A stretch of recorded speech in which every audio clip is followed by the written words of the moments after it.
I'm going to try to focus this. I know my brain's nuts, but I'm going to try to focus this on individuality.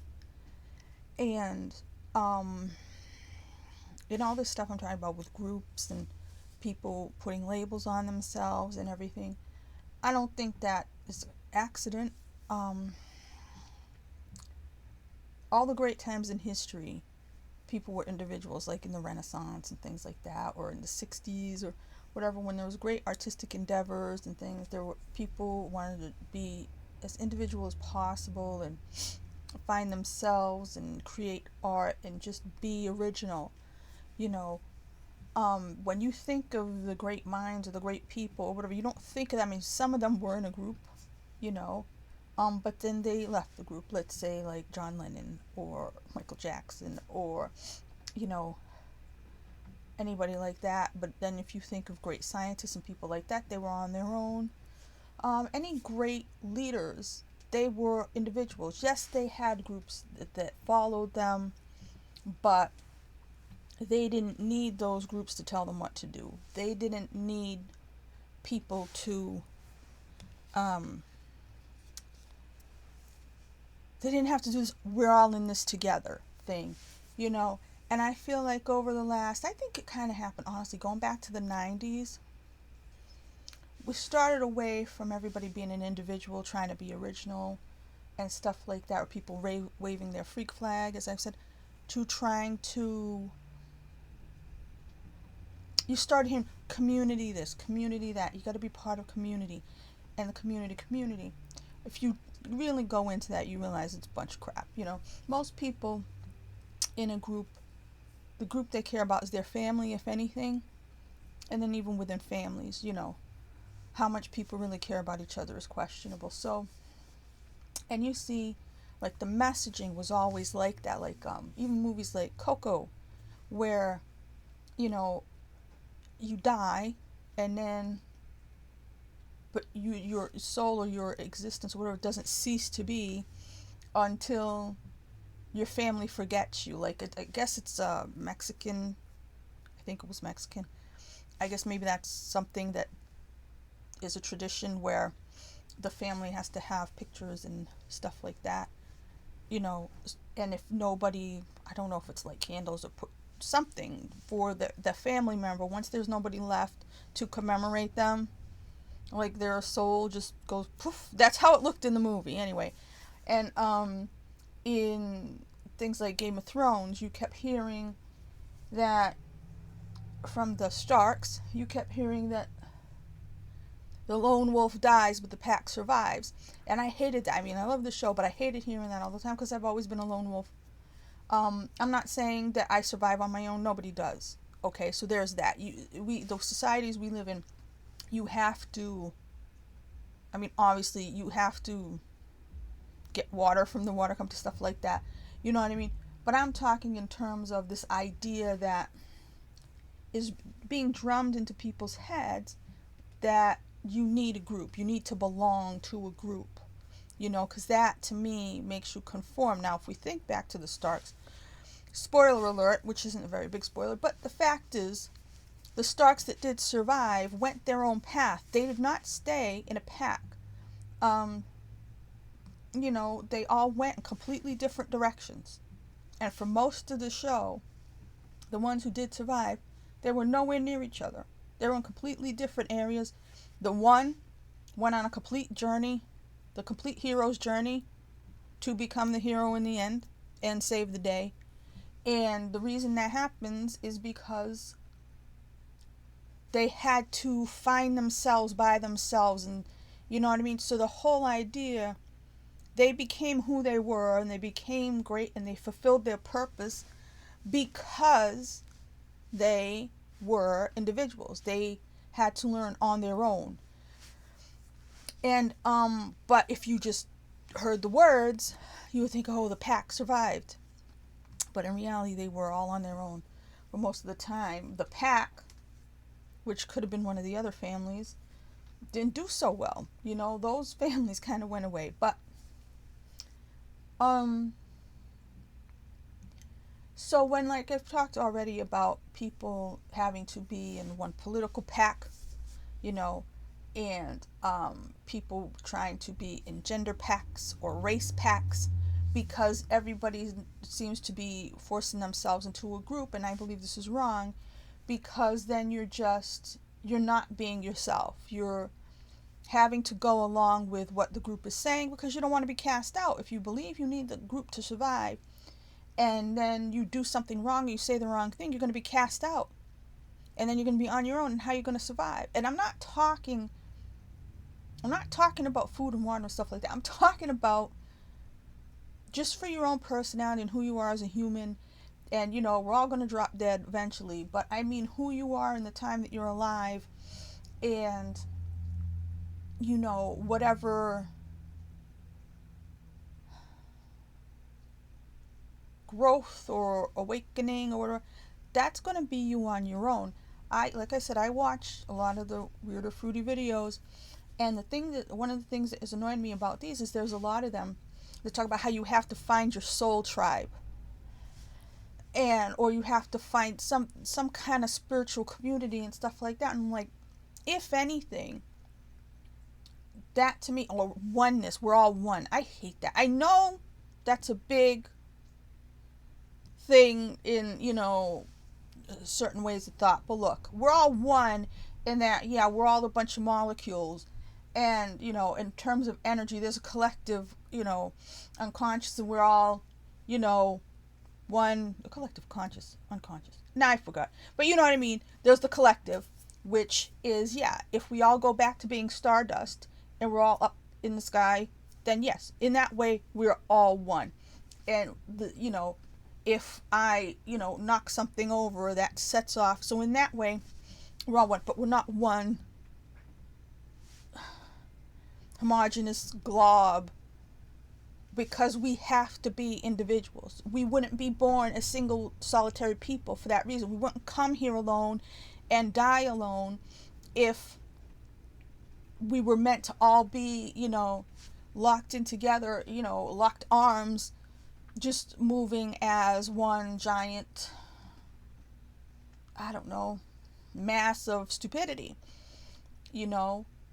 So it bothers me because I feel like there's been this messaging for 25, 30 years away from people being an individual, to the point where now people can't, like I said, people can't survive if they're cast out from this group. And like I said, when I watch these supposedly spiritual videos, and they're all like, oh, you have to join with the soul. I mean, I will comment and attack these people. Like, I'll be watching their videos for years. As soon as they start that crap, I'm like, you know what? You're wrong. And some of these people that come across as like really spiritual guru type people, and oh yeah, like they come from an elevated level of consciousness that you don't have, which it's like you're like 3 steps away from a cult. And I am, you know what I mean? I'm not saying that anybody who believes anything is a cult, or any group of people who believe the same thing is a cult. But you got to watch out, because when you're telling people and you're talking about spiritual stuff, and you're like, we have to be in a group, hey, Kool-Aid tastes good, but don't always drink it, okay? So if you get around people who are like, oh, you have to join us, or we have to, or we're all in this together, because that was the big message of the pandemic, and everybody knows it wasn't true at all. But that's what they keep trying to impress upon people, that what happens to somebody down the road depends on you, and you have to wear a mask, or you're an evildoer and you should be cast out, or any of these things. And it's like they're taking away your individual opinion, and they're trying to strip away people's sense of identity, and saying we're all one, we're all in this together. You have to be a sense of community, because that's where they're headed when they want us to no longer travel, because that's where they're headed next. And they will want everybody to buy locally and shop locally, and because they'll blame it on fossil fuels or something for shipping and stuff like that.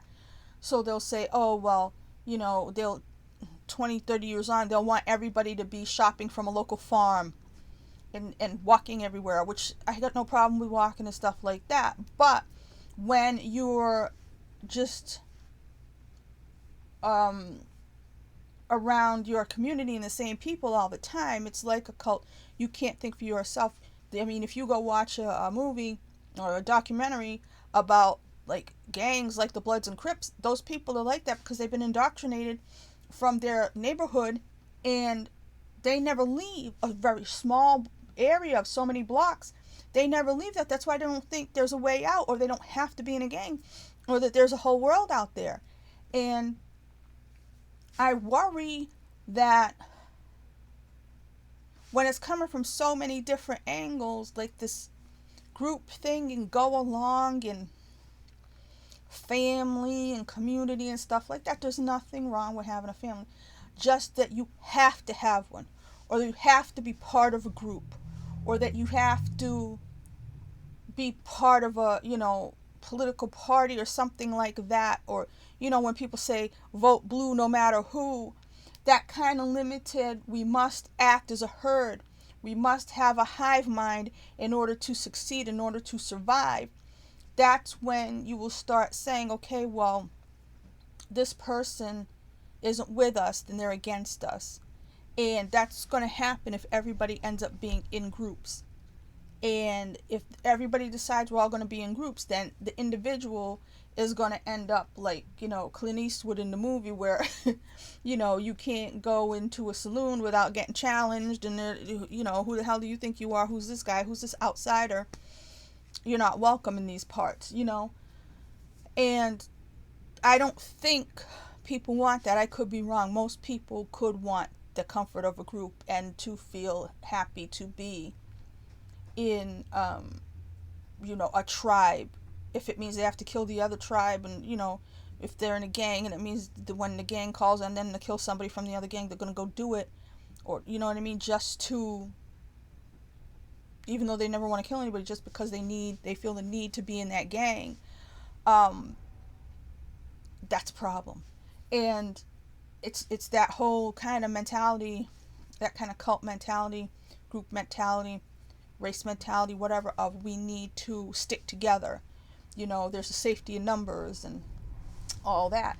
These things may be true. It may be safety in numbers, but that doesn't mean that makes you a good person and stuff like that. That's why when I'm watching these videos that are supposed to be on spiritual topics, or people who are supposed to be trying to be enlightened, or these great awakening people, and they start talking about having to be in a tribe, having to find a soul tribe, having to find a group, having to work off the karma from your ancestors or whatever. It's like, it's taking away from the individuality that you have, that you were born with, that you should have honed, but, worked on your whole life to be more you and less part of your family, your neighborhood, your community, your race, your religion. You're here to be you. And if everybody starts acting like one big blob and there's no individuals, then the world is going to be a gray, horrible place where everybody's, like if you watch the Matrix movies and you look at something like Zion, it's supposed to be great because it's like, oh, everybody mixed together and stuff like that, but then everybody's beige, and everybody looks the same. And everybody looks related. And it's like, to me, that goes too far into, let's all be together and stuff like that. Because then it's like, there's only one kind, And there's nothing wrong with it, but there's no flavors that way. Everybody becomes, what do I want to say? Trying to think of a middle food. Everybody becomes everybody, instead of having vanilla or chocolate, everybody comes with frosty. It's mixed together, right? Everything is the same. You don't want that. Everybody is the same. Everybody's of one way of being. I mean, yeah, of course, I could be wrong. Everybody could want that. I don't understand. I don't think we would be born individuals with individual personalities and individual lives that make us into who we are for nothing. So to go through your whole life and become who you are just to say, okay, now I'm going to give myself over to the collective. I'm going to give myself over to this group in order to survive, because I don't want to be cast out. I mean, that's where that group mentality, that joining mentality, that's where that leads. It leads to a lack of individuality. And when I hear people, like I said, they're supposed to be seeing themselves as spiritual gurus, talking about stuff, and they're all love and light, and let's all join let's find each other in the soul tribe. Like I said, that's 3 steps away from Jonestown. That's 3 steps away from Manson family. People who join gangs, people who, search out weird religions, people who do these things, it's because they feel like they don't have a family. They need family, they need a group, they need friends, whatever. So in their loneliness, they go out and they reach out to a group of people who they think will accept them. And when you want to be accepted in that way, you're going to do what is necessary to stay accepted within the group. And you're going to compromise yourself. You're going to crap out on your ideals. You may do things you would never do in a million years just because of a fear of being cast out and a fear of not having a group anymore, because you're too afraid to be on your own. And I'm not, like I said, it's not about, unfortunately, we have money. Unfortunately, we live in a society, like I said, we're too connected. People don't know how to build their own house. People don't know how to make their own food and stuff like that. So I'm not saying shun the world and go live in the forest and be the Unabomber, although, sometimes you want to be a hermit. It's what you need to do, but you need to be your individual self within society. And our society, it seems as though, is not being conducive to people being individuals anymore. It's like, in order to survive in our society, it's starting to become, you must belong to a group. You know what I mean? Or you got to depend on your family, or you have to, you know what I mean? The ability to just strike out and take care of yourself and just be on your own. I mean, a real individual, somebody who lives alone and takes care of themselves, it's really difficult to do that. You got to have a contact person, you got to have references, you got to have a co-signer. The world doesn't let people be an individual in reality. And it's like, because of that, over time, I feel like people have moved more and more and more and more towards, denying their own individuality to do whatever is necessary to please the group to which they belong or hope to belong. And I think we need to get back to being ourselves, get back to finding out who we are, because otherwise you're going to go wasted if you're dulling your shine to belong to a group of people who may be not as shiny as you. They may be jealous of you, or they may, insist that you go along with, people insist that you go along with the group, 9 times out of 10, that's going to be a lower quality way of thinking than thinking out on your own. So like I said, you think about the great leaders and stuff like that. They may have had people following them, talking about Martin Luther King, Gandhi, any of those people. They may have had people follow them. And when you think of those people, they were people on their own. You know what I mean? They weren't, a committee. So it bothers me, like I said, when people are about this group stuff and this mentality that we're all in this together was the biggest lie in the world. So if you're an individual, be an individual. If you're a freak, wave your freak flag. It's not safe to do that, as it was in like even the 90s or something, or even in the 2000s. It's, but wave it anyway, because the fewer number of people who wave their freak flag, the harder it'll be for that one freak trying to be themselves, trying to sparkle in a gray world. I talk too much.